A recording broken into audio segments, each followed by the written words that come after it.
Good afternoon, everybody. Good morning, depending on where you are based. Welcome to this Zilient webinar on energy access and resilience. We're deliberately doing this meeting right after the end of the Sustainable Energy for All Forum here in New York, so that we can inject the enthusiasm from that meeting into this discussion and spread the word from there via our panelists who were at that meeting. My name is Megan Rowling. I'm a journalist. I work for the Thomson Reuters Foundation, and we are a partner in Zilient, which is an effort to build a global online platform addressing all different aspects of resilience. And this project is led by the Rockefeller Foundation, and we are one of the partners, and we provide the content for the website, which, as you probably know, is zilient.org. At the Thomson Reuters Foundation, and as well as for Zilient, energy access is a key issue in our coverage, and we've been running a series of stories about energy access this past week, and you can find all those stories on zilient.org or also on news.trust.org, which is the Thomson Reuters Foundation's website. Why are we talking about this issue today? Well, it's a key issue in terms of sustainable development and resilience. We had new figures out this week from the Global Tracking Framework produced by the World Bank and the IEA, which showed us that still just over 1 billion people around the world lack access to electricity, and the majority of them live in poor rural areas. And more than 3 billion people are still cooking with harmful solid fuels that hurt their health. And SEforAll was very clear that we won't reach our 2030 target of getting universal access to modern, reliable, clean, affordable energy. We won't hit that target unless efforts are stepped up on both electricity access and on clean cooking. But there are some bright spots. I think it's 86 million people per year are getting energy access. A lot of them through decentralized renewables, solar, microgrids, and those kind of off-grid solutions. And today we want to talk about why that is important for resilience, what are the concrete ways in which energy access is helping people to become better able to withstand shocks and stresses, and in fact to transform their lives for the better, which is a key tenet of resilience. And also we want to talk about whether and how energy access is being talked about in the resilience space, because energy access really is about development and is key to meeting the Sustainable Development Goals. So I'd like to introduce our speakers to you. We have Allison Archambault, who is President of EarthSpark International. Allison oversees all aspects of day-to-day operations and management. And EarthSpark works mainly in Haiti, where it has set up a solar microgrid, and it has plans for more in that country. We also have Lais Lona, who works with SunFunder as their business development lead for Africa. And he's responsible for developing new prospects and partnerships. SunFunder basically provides loans to local businesses working in the solar arena so that they can scale up. And I think it's operational in 8 countries in Africa, Asia, and the Pacific right now. And then we have Claire Shakya, who is the director of the International Institute for Environment and Development's Climate Change Group. She's got over 25 years of experience in development, climate, energy, and natural resources. And before that, she spent 15 years with the UK's Department for International Development, where she worked on Asia and Africa. So we're looking forward to hearing from them. But just before we connect you with our panelists, I just wanted to let you know how we're going to unfold the event. So we're going to talk, I'm going to ask some questions to our panelists, and then we are going to try and answer Some of the 70 or so questions we received in advance of this event, so thank you very much for those, but you'll appreciate we won't be able to get to them all. And lastly, we'll take some questions live from the webinar participants. So if you could drop those into the chat at the side of your screen, I will let you know when we're going to start that portion of the Q&A, and we'll pick out some of those. If you'd like to tweet during the event, please could you use hashtag SEforAllForum, and that is spelling out FOR, so SEFOR all forum. Thank you very much. We wanted to capitalize on the momentum from the forum with that. So it's time to hear from our experts now, and I'm going to start with Allison. Allison, you've obviously got a lot of experience building energy access in quite a difficult environment in Haiti. I believe that you have a microgrid in the south, an area that was hit quite badly by Hurricane Matthew. So I was just wondering, it's interesting that there are two aspects here, I guess. How has your microgrid contributed to the resilience of that community? And then how have you dealt with the resilience issues for that microgrid that was damaged by the storm? Thank you, Megan, and thanks for the opportunity to be here. It's a great discussion and a great opportunity to continue the forum SE for All conversation. Our grid in Haiti is a town-sized solar-powered smart grid, and unfortunately, it was in the town where Hurricane Matthew made landfall in Haiti. So we had built our grid we had built our generation system to withstand a Category 4 hurricane, and we got tested with a Category 4 hurricane hitting us smack on. So we have a couple of lessons that have come from this for us. First of all, just the experience of the hurricane. It was very important for people to have access to electricity to prepare for the hurricane and even to hear about it. So people were using electricity for communications and to understand and know that the hurricane was coming. They were charging their phones, they were listening to the radios, and there were some really sad stories of people beyond our microgrid up in the mountains who didn't have any access to electricity and didn't know the storm was coming, and the death toll in those regions was much higher. So we did do a controlled shutdown of our grid, being a very remote microgrid in a potential flooding situation. We wanted to completely disconnect all of the components that could cause problems in a flooding scenario. So we turned off our grid in a controlled shutdown, hoping that we would be able to then get it back up and running after the storm had passed. Unfortunately, we did lose a lot of our distribution system. The wires came down, as happens in many grids in hurricane events. And what happened then was that people defaulted to more distributed systems. So we had in that town also, before we were able to build our microgrid, we'd sold distributed solar lanterns and solar home systems. So those very small systems were more resilient in a sense because they were able to come right out and go on people didn't have roofs anymore, but go on people's yards to have electricity.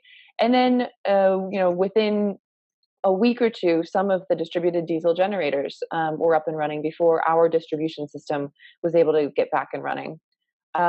Two quick lessons from our experience in Hurricane Matthew. Energy is absolutely essential for resilience, but it is not sufficient. And this is sort of a theme that we addressed across the SEforAllForum.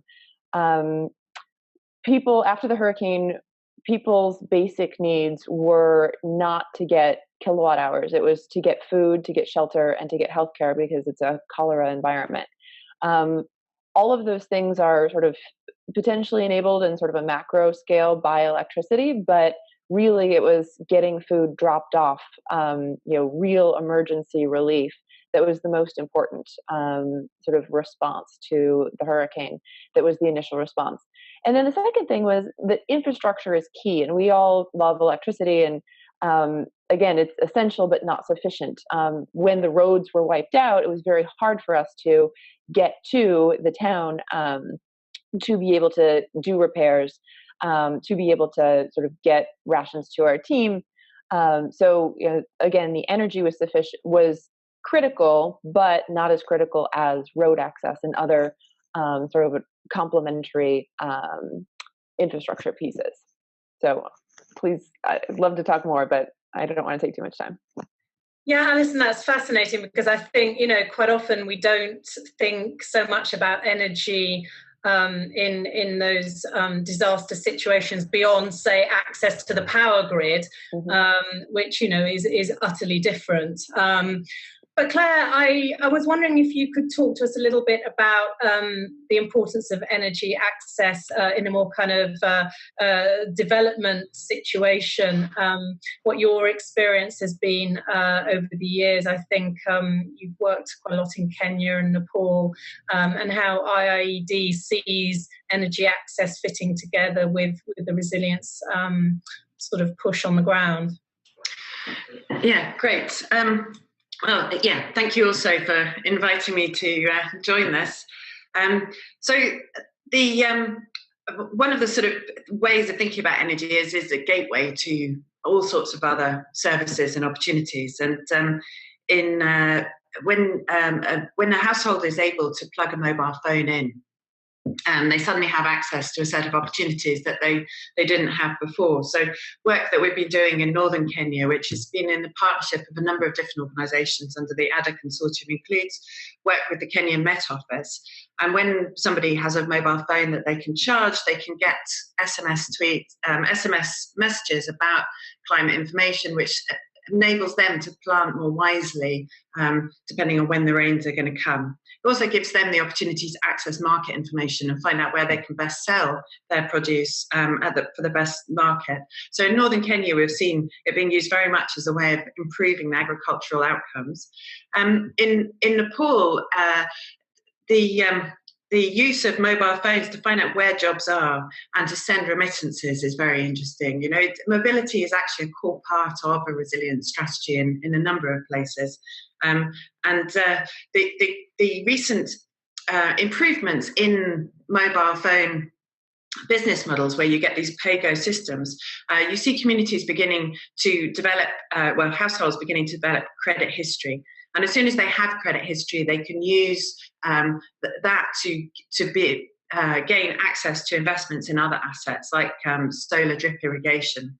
So, fundamentally, if your household is able to access energy and able to use that energy productively in some way, they're increasing income and so increasing their resilience. So we see a very strong, this, is a really important gateway to resilience. Thanks, Claire. Obviously, over the last few years, we've seen a big surge in projects and programs that are trying to get decentralized renewables to sort of poor rural communities, which is a really important part of doing this. But one of the blockages for those projects has been getting access to funding in order to expand what they're doing and provide those mobile phone services, whatever it might be, to people. So I was going to ask Lais to fill us in about your work about SunFunder and why it's so important that now we see more funding coming into the sector, and how that's going to build the resilience of the sector, and then, in turn, help to build the resilience of the communities that you're working with. Thanks, Megan. I'm glad actually to be here and join actually the conversation after the sustainable energy event. It's true that financing has been a key issue and has always been indicated as a major obstacle in scaling up access to energy. And pointing to that fact is a lot of innovation has been involved in helping decentralize energy, especially solar, in a lot of developing markets. Great innovation, great business model, which has been scaling up in the last few years, but always a challenge has been access to finance, which is a key indicator. And that's how SunFunder came actually about. We saw this opportunity, like these companies are there, innovation are there, drive is there, the market is there, the demand is there, but getting these funding, affordable funding, and actually helping these businesses scale up and reach that last mile and help all these people climb up the energy ladder was a key obstacle. We started about, 5 years ago? Started really simple as a crowdfunding platform. Actually, just getting these projects and financing them, helping them build a track record. And we as intermediary, also getting some sort of track record. So we can actually go to these deep pockets of these financiers in Europe and America and tell them, it's possible to actually invest in these markets. It's possible to actually get a proper return in these markets. And it's possible actually to scale up your operations in this market. And this has really, really been a crucial element. 1 billion people lack access to energy. And most of these people are either located in Africa, sub-Saharan Africa, and Asia. And this is where we started in terms of operation, where we started in East Africa a couple of years ago. And through East Africa, we've been able to scale up in some other markets in West Africa and some parts of Asia. And this is really, really crucial. So what we do is we provide solar loans to solar companies, sort of debt facilities to help them scale up the operation. So this can be a hybrid of inventory working capital facility. So for these people actually to acquire these systems, either through the business model as pay-as-you-go, distributor, project developer, and to be able to cater the end user directly. And the outcome of that is really, really interesting. A lot of credit goes through East Africa, and maybe because of the mobile money penetration, which really, really facilitate the scale up. So we've been able to notice some really, really amazing. Originally, it was more of getting the problem solved, getting access to lighting, access to phone charging in this market. But these companies operating in this market have been able to scale up beyond. Because they just from normal solar companies to companies actually providing other services such as insurance, such as other appliances, milling, and other technologies. And this is what we want to see. Within the report which Sustainable Energy provides through the RISE indicator, we've noticed that the countries which emphasized on providing access, supported and helped on the enabling environment, there have been a tremendous growth in per capita income and other economies. So this is really, really good message we're aiming to drive. And this is a calling actually across all sectors. Technology is there, it is going cheap. Business model are there and they're going actually really well. The demand is there, the market is there. It's just finding a way to actually make it work. So SunFunder plays that intermediary role of actually helping these financing and affordable financing through this market to actually help these people climb up the energy ladder. And the numbers speak for themselves. I can give example on our end as a lender. We've done almost 100 transactions across these markets and unlocked almost $40 million in terms of investment and funding. And through this, we managed to impact more than 2.5 million people. And it's less than 1% default rate. So it's possible to make it work. It's possible to scale up. It's just joining forces and actually helping all these markets actually get that access to energy, clean cooking, and other facilities. Thanks, Lais. Yes, it's interesting that the SEforAll, the global tracking framework, said that financing would need to be scaled up by about 5-fold, I think, to get universal access to energy. But I wanted to, because financing is such a big piece of the picture and something that everybody's been talking about, I wanted to get the views of our other two panelists on this. I was very intrigued to know whether, Allison, has funding been an issue for you in Haiti? Has it been a constraint, or have you found it easy? Just wondering what your experience is in terms of getting the backing that you need, because I think you have plans to roll out some other microgrids too, right? Yeah, we did. So we're launching a request for proposals for our next 3 grids today. And it's really a challenging question here because the cost per connection matters in the energy access context. And we build microgrids, which are more expensive than solar home systems or solar lanterns. And we oftentimes will get some pushback on our cost per connection, which has been $1,000 per connection. But we're building real poles and wires infrastructure that, like I said, is designed to largely stand up to these sort of, Category 4 hurricane, even though we, weren't quite there and are still working on getting our system back up and running in Lais Lona. The cost per connection really matters. And when you have these more robust systems, then you're also building in more resilience in terms of food security. Food security was the biggest challenge after the hurricane in this town, especially when the roads were wiped out. More robust infrastructure that sort of enables local processing and local storage can really contribute to food security. So a different element of resilience in the local context. But we have this sort of three-pillar stool here where we have trade-offs. You have it was basically impossible for us to get insurance for that first grid. We tried, and people said, "You want to insure what, where?" and then stop talking to us. So we're following a path.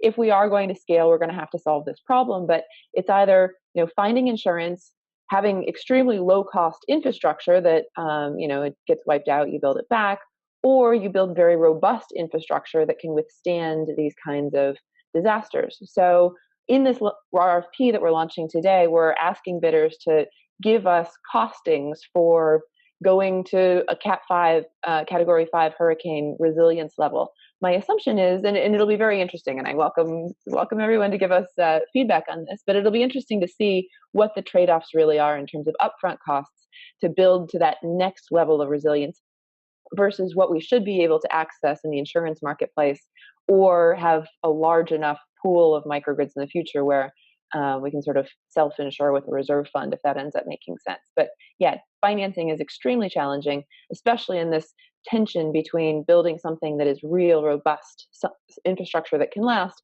and something that is extremely low cost. Claire, I was wondering if you could maybe bring the sort of international expertise to the table here, in the sense of, as Allison was saying, there are risks obviously involved in funding solutions to energy access. And I was just wondering if you think, is there a place for some of the international finance institutions in helping to reduce that risk, as well as in providing finance for building the decentralized infrastructure itself? Yes, I mean, this was discussed a lot at the forum. Blended instruments were being discussed left, right, and centre. The challenge, of course, is that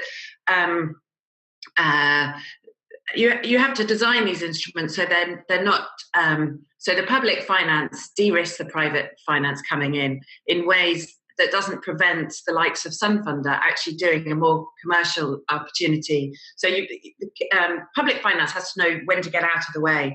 But at the moment, that's far from our problem.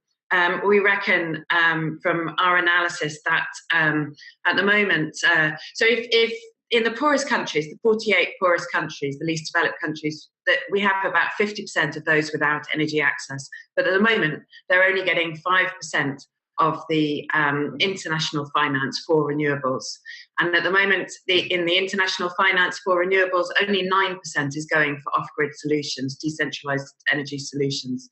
So there's an awful lot to do in terms of getting the international funds focusing more on solutions that will reach the local level and will provide energy access to the very poorest.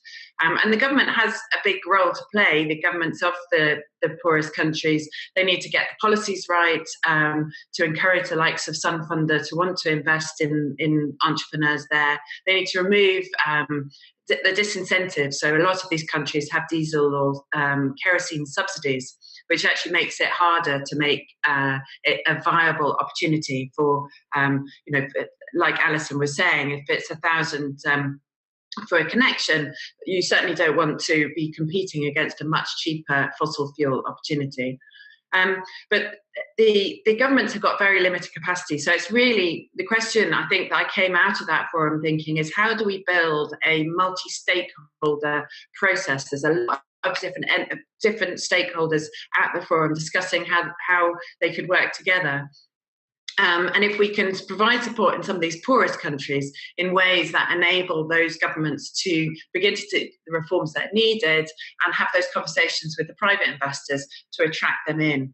But each community also needs slightly different approaches. And there was a lot of discussion at the forum about people-centered design, about how to ensure more opportunities for women entrepreneurs or women engineers in the process, and a lot of discussion around innovation to reach the very poorest. So there was work presented around Irish Aid's learning platform, who've been looking at the use of social protection mechanism as a way of targeting the very poorest and getting subsidies in that way. There were discussions around results-based finance approaches.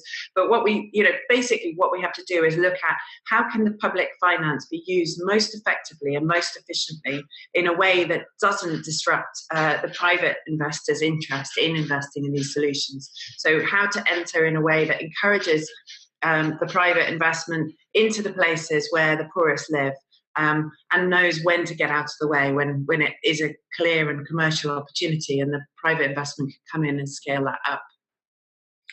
Yeah, that's on that note, Lais. What's your experience of working with governments? Have you had to talk to them about regulation, about helping to make the financial environment more conducive to bringing investment in? I'd be interested to have your insights on some of that. Where does the public sector leave and the private sector come in? I think through the value chain, both public sector and private sector need actually to work together. But actually, what we've actually experienced is the public sector needs to actually do more. Speaking as an investor, if you're looking to go and invest in a country, let's say Allison, they have projects in Haiti, which I actually looked at as a country. We need actually the policy to be in place. We as investors, can we go into the country? Can we repatriate funds we invest into the country? Are there policy and regulatory framework to support solar companies and also external solar investors to come into the market? So enabling environment is really, really crucial. And some of the markets which investors have actually struggled to penetrate is because the support from the government has been really, really small. And this is really, really crucial.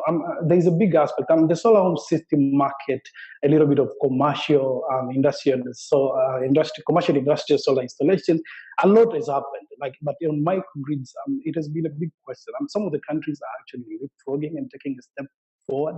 But challenge has always been there. If I'm going to actually establish a microgrid in off-grid community, I need to know that the government is on the same page with me. I need to know the government actually supports me. I need to know that the policy are in place to really, really help. So it's a two-way stream actually. And the role of public funds, example, is really, really good.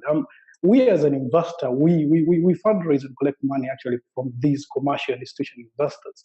But sometimes going into a new market where actually the currency is risky and devaluation is there, other problems actually within the country, uncertainty of investing in that country. That's the role of actually public funds also, to help you come into the market, to de-risk investing in the market. And this is a really, really good question. Like, at what period and at what particular time do a certain type of funds come in? Investing in a solar company, when do we need the grants? When do we need the equity? When do we need debt? So it's a hybrid of roles. But the most important thing has always been is having the enabling environment, policy and regulatory framework working properly, then having financing channeled through proper mechanism to reach where it's really needed. If it's a solar company, if it's the end user directly. Allison, how have you found the enabling environment in Haiti? I think that's something that people may not know a great deal about, or assume that enabling environment isn't there, perhaps. Yeah, it's really important to sort of think about different locations and different places where markets have evolved or haven't really gotten launched yet. And as a lot of places are starting to talk about the enabling environments and needing regulation, the opposite is also true in the extremely early stages. I think it's really important to not introduce a lot of regulation before there's some demonstration grids. In my example, we'll talk about microgrids. But I think it's really, our tagline is de-risking by doing. And we really need to show policymakers what is possible And the best way to sort of launch a microgrid sustainable energy for all enabling policy framework with all the legal and regulatory and tax implications sort of combined with that is to show policymakers that it is actually possible to deliver affordable, reliable, clean electricity to an entire town in a high power kind of way with solar energy and energy storage. So as we talk about the enabling environment, we have to also be careful about not saying, you know, before anybody does anything, we need to have the policies in place, because actually the best way to get something done is to, of course, you know, let everybody know what's going on and engage with stakeholders, but sort of pushing these pilots forward is the best way to get towards an enabling environment. And there's a big risk in saying that we need, you know, the perfect regulation, and you know, there's a risk of having, you know, the protections in place so, you know, organizations can't, and, you know, microgrid service providers can't engage with a municipality for fear of having the municipality being taken advantage of. And, you know, sometimes protecting the municipality is the best way to make sure that municipality never gets electricity or doesn't get electricity for the next 40 years, which is a real risk. So in Haiti, we're very early stage. There are many innovators around the microgrid space in Haiti. We don't yet have a clear and enabling environment, which means that we're pre-investment. So EarthSpark is a nonprofit. We're de-risking by doing. You know, the next 3 grids that we're going to build are the 3 grids that we're going to be able to use to work with the governments on all different levels to put in place public-private partnerships and you know, the documents that can then be the templates that can scale.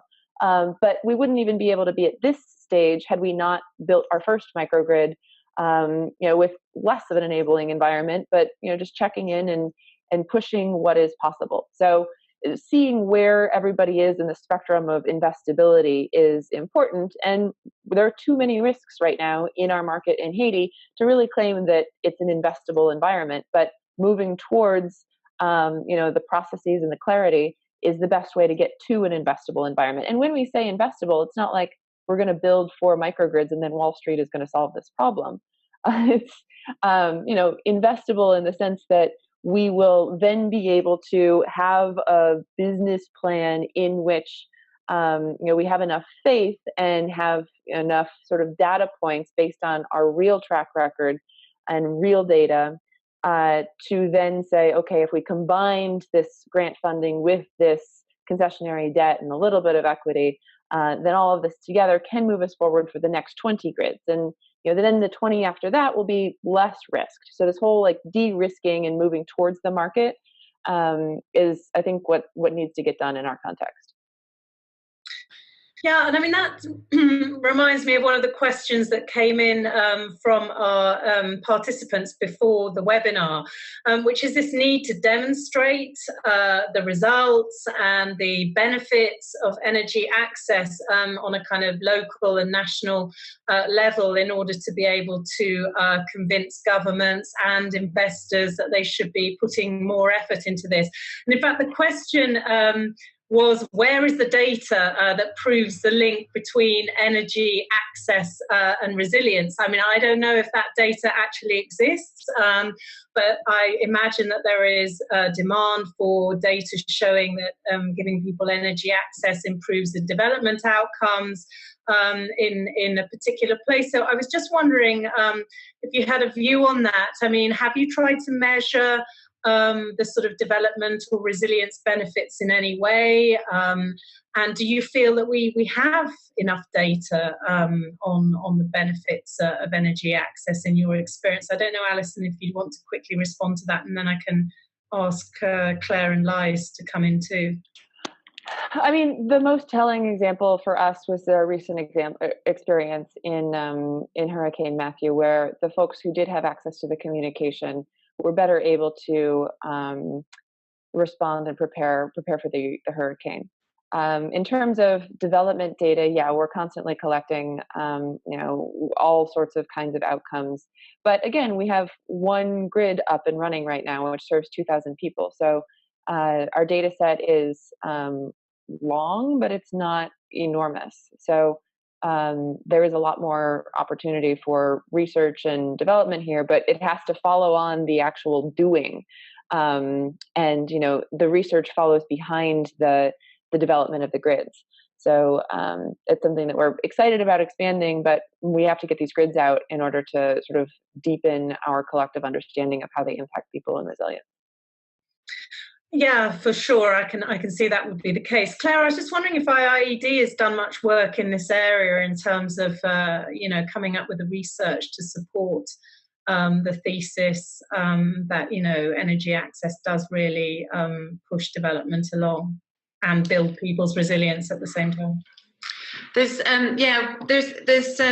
various studies that IIED has been involved in, and one at the moment that I think is quite interesting, because with resilience, part of what you need is a sort of longitudinal data set, which is, as Allison mentions, because you need to be able to see how people react to a shock.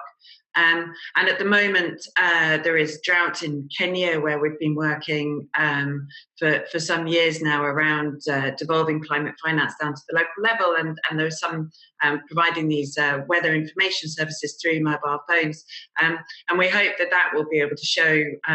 We're going to be kicking off some work there very shortly to be able to see what happened with the drought and how that affected communities. There's also this work in Malawi that we're doing under the Irish Aid Learning Platform. And the Learning Platform is a very exciting idea. Basically, the government, the Irish Aid Sedona, is saying, how can we learn better from what we're doing? And that is setting up small longitudinal studies to look at exactly what's going on when they provide energy services like clean cook stoves and like small household systems. Now, in fact, lanterns, sorry. But what's interesting is that, there's a lot of information. There's a lot of one-off studies out there. There aren't enough of these longitudinal studies, is basically what I'd say. But there's a lot more have been getting going recently, but we don't really have the evidence from them. I know there's been a few attempts to look across all these sort of more one-off studies and evaluation type analyses and try and pull it together and say, what at a meta level does this all mean? And there, I think that I actually can't remember the name of the organisation that did that piece of work, but I know it picked up some of IIED studies. But that came out with quite a clear picture that energy is a very important gateway to a number of different opportunities. So it's a foundational investment, but the other things around that also have to be there. And Lais, how important is it to have this kind of proof of concept or proof of, the fact that energy access can really bring economic gains when you're trying to convince investors to put their dollars into your funding vehicles? First, I'd like actually to agree with what Claire and Allison said. Is practiced by doing. Whereas investors actually, or intermediary, to talk to our investors and say invest more, you need to tell them it's working. And the first way to actually tell them it's working is actually pulling that information from your customer. Part of our portfolio is financing some pay-as-you-go companies across Africa. And these are the companies which have actually installed hundreds of thousands of solar home system in the market. And we actually have up to 3, 4, 5 years facility with these guys. And the information you collect from them, because they give you information about the customer repayment, so they do proper due diligence. And this has been done by learning. What are the key matrices for them actually to access a client? What are the key matrices to actually understand this is the best performing client? And over a few years, which is around 5 years in the space, we've actually managed to understand that at this particular market, at this particular income level, at this particular region, customers behave this way, customers perform this way, customers require this. And the proof is some of these companies have actually installed home systems and they've been repaid within 2-3 years, and customers require something more. They say, I've paid my system, I actually have a credit scoring, I actually have concrete data of repayment. I can go to a commercial bank and say, now I have history, I have track record of borrowing and repaying. And this is really important. It's helping these companies scale up and climb the energy ladder. Helping the customers actually grow. And some of our loan portfolio and our loan system and products have actually grown from the information we collected. Last year we did an off-balance sheet facility, more like an SPV, and we financed a receivable, a specific niche within a pay-go company portfolio, just because after working years and years with this company, we knew who are the best performing customers because you have the information. So at the end of the day, you follow this company, say, I'm going to give you an extra money, so you can actually provide more system to this group of customers because we have the information. So it's a young sector. And I agree, everything is done by practicing, but after some time, we can actually collect information. And it's a joint support, like what IAG does and what companies like Allison does and what we like intermediary do. After a period of time, we can actually go get concrete information of what really works, what doesn't really work. And this is a joint call to actually make it and push it forward. Excellent. I just wanted to say that if people would like to put questions into the discussion, please feel free to type those into the chat at the other side, right-hand side of your screen, and I will parcel those out as efficiently as possible. If you could keep the questions relatively short, that would be quite helpful. So while you're starting to input your questions, I guess I would just like to ask the panelists quickly, based on the discussions that you're involved in at SEforAllForum and your own experience, what's the next big thing that you're going to be looking out for in terms of boosting energy access and your own work? What's the most exciting thing that's coming down the line, do you think? Lais, you're in the space now, so if you'd like to start. Over the course of few years, we've managed actually to provide loans, either off-balance sheet or balance sheet financing to this solar company. And we aim actually to grow from the track record we've established in the market, either by fundraising a little bit more so we can actually scale up in new markets and also offer innovative product solution, either to the microgrid sector, which is a new sector and we're trying to learn through it. So these are various ways. Another key thing is actually finding ways to actually collaborate with the public funds, other local financial institutions in different markets to see they know the market better than we. If it's actually going to be a new market, how are we going to actually collaborate with them, help them understand that this is solar sector, it's not a purely commercial sector, but it's working if you actually take a leap of faith and try to understand it.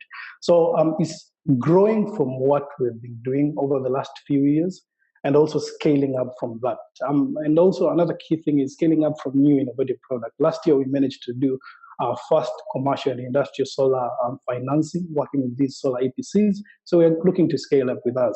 Residential is still a big part of our investment. And actually, on Sustainable Energy for All event, we just announced we start providing local currency loans. And this is really, really, some of our clients have expressed as a key thing they need. And finally, we are able actually to provide that. So it's growing up into new markets, establishing new partnerships through fundraising, and also building on our track record and start actually offering currency, local currency loans, which will help these companies scale up more.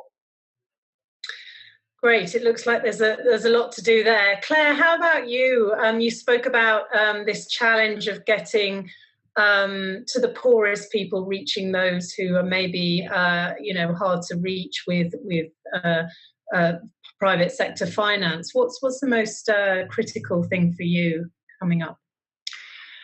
Well, we're continuing to work with various stakeholders on how do you best design sort of community bottom-up energy services that really meet their needs and give them the opportunity to increase their productivity.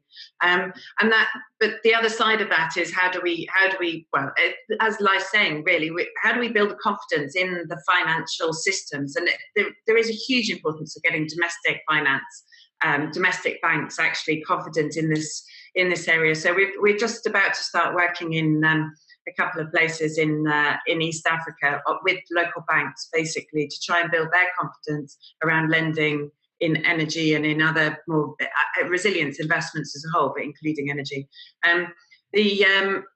one of the things, though, that our analysis is showing that, as I mentioned earlier, the very poorest countries, the 48 poorest countries, are getting such a small amount of the international finance that's needed to build that initial confidence. So what we're looking at doing is how we could begin to build multi-stakeholder platforms with all the NGOs and all of the energy entrepreneurs that are out there already engaging in this sector. How can we build those together as sort of platforms to work with the governments locally about how to get the policy changes that they need in order to bring in the finance, for the private finance, but also helping them build the capability of accessing the public finance funds that are available that could de-risk the finance. So there's a number of different areas. We're really trying to look at the entire chain, delivery chain, and work out where the weak points are and really focus on those areas. Just following up on that, one of the questions that's come in is around Africa, saying that Africa needs the support of the international community in terms of funding to improve energy access. And are there any opportunities that you would identify for African countries specifically? I don't know if that one's a bit of a tough one to answer, whether Lais or Claire would want to take that one on. Yeah, I can start. I'm sure Lais will have a lot to say on this as well. I mean, the challenge is in Africa that the markets are small. And there's an awful lot of specific challenges to each of those small markets, which makes it much harder to get some investments working. And where earlier work that was done to try and provide de-risking finance for early scale-up of energy entrepreneurs, these were sort of challenge funds that were either for the whole of Africa or for East Africa or for Southern Africa. Each one of those had a similar challenge, that actually it was always the energy entrepreneurs in Kenya and Tanzania that were winning the grants. So the latest thing that I was just hearing about, very exciting progress, is a number of donors coming together to set up country by country specific funds that will really target the entrepreneurs of that country. So Mozambique and Zambia I heard about. I think that sounded like something might be about to start in Uganda as well. But these are early days and it takes donors a while to get these things set up. But I think that type of approach might really make a difference. There's also a really interesting approach that's been used in Rwanda, which, that's, again, it's a small market, it's a complex market, but it's got very supportive government leadership. But it was still struggling to really get to scale and to get businesses supported. And there, a group called Ignite have set up a financing platform that it enables the large institutional investors put finance behind into a fund, and then that fund manages and the bulk buying of solar household systems, the distribution, and everything's done basically through tender. So you bring in competition at each stage in the process. And what's really exciting about that work that I was hearing yesterday was that they in Rwanda now have reduced the cost of a solar household system by half, just through this bulk buying approach and the sort of bulk financing approach. So there's lots of really interesting innovation. We've got to really understand what's working best and then really try and push for that replication. Excellent, thanks. Lais, have you got anything to add there briefly? Because I've got a question here waiting for Allison. Just actually to add, I think Claire actually covered most, but each market, each African country is different. There are various platforms and various actually mechanisms which are established in different countries to actually help access to energy, and there are various discussions actually right now happening to actually help that happen. I know IFC, World Bank actually have programs, and there's another actually key discussion actually involved, like what can we do extra, what can we do apart from only investing in East Africa, look at other markets which are not well developed, like in terms of mobile money and everything, which was the key for solar system success in East Africa. And other companies and other organizations, GSMA and everyone are looking actually to, we're going to actually help solve the technology problem, and maybe now funding can come and start actually flowing in. So there are various partnerships and various organizations looking to do that. Yeah. And perhaps I have a very specific question here, which is how can you help cocoa farmer cooperatives, I'm not sure where it's based, access repayable funding to improve solar energy dryers for the cocoa? I'm just wondering, would your funding go to any kind of solar activity, or how would you sort of decide on whether something's appropriate for you? And for this kind of cocoa drying activity, where should one be looking for funding for that kind of expansion? Maybe I can actually answer that, because we invest directly into Africa. So we do B2B financing. From Cameroon, apparently. Okay. Well, we're expanding vividly into West Africa as our new market. But what we do is we work with solar companies in those markets. So we don't actually cater the end user directly. For us, it makes more sense to go into a new country, partner with a local company, and through local company, they can, because they know more about the market. Instead of us actually dealing with 100,000 people in one country, we rather actually partner with one company, give them working capital / inventory facility, and they cater the end user directly. So I love actually to dig down and learn a little bit about the market, the opportunities, their company there we can actually work with them. I mentioned some few challenges in new markets. We're kind of restricted on how we can come into a new market, how we can finance up. So we need to dig down. Can we bring some money in? Can we repatriate? Are there opportunities in the market? Are there partners who can actually collaborate? Are there other people who can actually help us de-risk entering that market? But yes, it's possible actually to look into, and I'll be glad actually to do that offline. Okay, thank you very much. And Allison, the question I've got here for you is, are microgrids especially susceptible to hurricane damage compared with other energy solutions? And what is EarthSpark and other implementers doing to make those microgrids more resilient? I think you talked about it a little bit. Yeah, sure. They're definitely more susceptible than a small lantern that you can sort of put in your pocket and or your backpack and keep with you while the storm is passing. But they're actually more resilient, or have the potential to be more resilient than large grids, because the transmission and distribution lines are actually quite small. It's a very small footprint. So if you were to do grid extension all the way out to a town that was far away, if a hurricane were to come, then you would lose all of the lines that connect you to the generation source. Microgrids have the generation source by definition very close to the consumption, and so there are fewer lines that can come down. To talk really quickly about that financing question that you guys had, though, I think at SEforAll, we had a lot of discussion of the platforms and the trillions of dollars that are available for this kind of work. Yet we don't truly have the silver bullet models that can universally work and scale. And so the money is key and necessary, but the models are critical. And so this is the moment, the exciting moment of de-risking by doing, to get to the point where we can make these things work. But it's not just a top-down sort of money available thing. It's a bottom-up, let's build the tools and the templates and the track record to make the models that can be investable.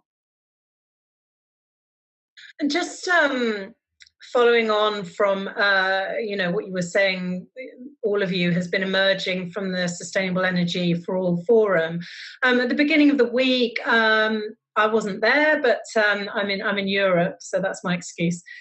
But my impression from the global tracking framework and having heard Rachel Kite speak and some others was that, we are making some progress, but at the same time, the global population is growing fast, and, we need to really step up the pace if we're going to win that race against population growth and get these numbers going in the direction that they need to be going in fast enough. I know that the numbers that we have now are from 2014. Those are the latest numbers, so we don't know necessarily what's happened in the last couple of years. But I just wanted to ask each of you what your impression was after the SEforAllForum about, are we on the cusp of a breakthrough in terms of stepping up the pace for access to renewable energy, and what's your feeling about whether we're going to be able to hit the targets in front of us on access and share of renewable energy because it's, you know, it's pretty important that we speed up. So perhaps I could start with you, Claire, and then we can everybody can answer, and then I think maybe we'll be getting close to time for our webinar then. So if you could include your final thoughts as well, that would be great. Thank you, Claire. Thanks. Are we on track? We've got a long way to go, particularly for the small countries and the poorest countries, and for the poorest people in the most remote locations. We don't have enough focus yet. But I do hope that will shift, and that we can build more energy or more intent in the amongst donors. With geopolitics as they are, I think there's a real risk that we won't have as much finance as we should from the public side. So I think it's more important than ever that we can really use that as wisely as possible and bring in the private investors who were there at the forum, and I'm seeing a couple of people this afternoon also about whether they can help sort of really push for really, you know, if the large investors are sitting there saying to governments, the poorer governments, look, if you do this and this, we'll put this amount of money into your country, it just changes the dynamics. So I think that's part of what we need to do. Are we on track for, I mean, there's an awful lot to do also around expanding the capabilities of grid investments to be able to take on more renewables. And there's a lot of discussion around smart grids and how those, how we can make progress on those. The reality is that we don't have any country yet that's really getting on top of this. So, you know, there's an awful lot of innovation and an awful lot of proving. As Alison was talking about that, need to prove it on the ground and really get confidence in how you do this. We've got a lot to do over the next just few years so that we can begin to get that finance where it matters. Excellent, thanks. Alison, your thoughts on that? Are we getting there fast enough? Will we be getting there fast enough? So are we on track? No, but it is a critical moment, and the technology is improving, the prices are falling, the models are getting built, and financing awareness of the international financial institutions and philanthropy is all converging to make this a moment where we can pull ourselves back to get on track. And there are deep values in delivering electricity to a town. And I think one of the ways that we can look at this is with all the funders looking at the adjacent value streams, you know, the things that people can do when electricity arrives, and start pulling that money into the sector too. And that cocoa drying question, you know, productive uses of electricity for agriculture are incredibly important to this. And we're working in Haiti on an active solar dryer, very, very similar. But it's more complicated than just delivering kilowatt hours. It's really focusing then on not only productive uses, but also market linkages. And so we're really trying to pull together all these adjacent value streams, whether it's agriculture or health or even cooking. But when we combine the things that people want to fund to unlock this enormous value, and we start to put it together for things like microgrids, we have a real opportunity to spring-load this transition. And we're trying it. We believe that it would be possible to build 80 grids in Haiti over the next 5 years, but everything would have to line right up. So we have the potential, we just need to do it. Okay, let's hope that's possible. It's the kind of thing that needs to happen. Yep. Lais, your final thoughts on how we can get to 2030 with everybody having access to electric power? Like Alison said, we're not yet there, but realizing that we have challenges and there are actually possibilities and solutions actually to achieve that is one step. And this is the whole conversation we've been having throughout this week. Like, these are the results, and we are lagging behind. So how we can actually move further and move forward from here is really, really critical. 4 things I would like to sensitize, which probably will make this work. First is get the enabling environment. Government, multilateral institutions need to act on policies, tax, subsidies, everything, any supporting mechanism to make this work, working with solar companies during their growth phase, working with other investors, working on the policy afterwards is really crucial. Environment, if it's really supportive, investment can come in, solar companies can scale up, and people can actually get that access to energy and climb up the energy ladder. Secondly, is access to finance. Intermediaries like us, we're here to solve the problem, but it's still not enough. It needs to be affordable investment until to the end user. Tools are there, technologies are there, way to invest is there. It's just working together to make it actually work. Thirdly, is the awareness. People need to be educated of technology which are available. People need to have options. People need to actually have skills to actually, this is working, this doesn't work. This is counterfeit, this is a real product. These are users and these are opportunity. And fourthly, lastly, is access to technical and support services. All these combined wouldn't work if people are not trained. People are not, after-sales services are not there. So combining all of these, I think we're going to actually be able to move forward and actually make it work. Thank you, Lais. That's great. That's a really good sum up of what needs to happen, I think. So I'm not going to repeat all of that because the panelists have done a fantastic job of laying out what needs to be done and showing, I think, that a lot of the elements are there. It's a question of people putting their heads together, cooperating, collaborating, and making sure we reach the people who need modern energy and power the most. And getting the money in place, of course, which is a key point here, and then making those systems as resilient as possible so that the communities can pull the resilience benefits from the energy access that they're getting. It's time for us to wrap up.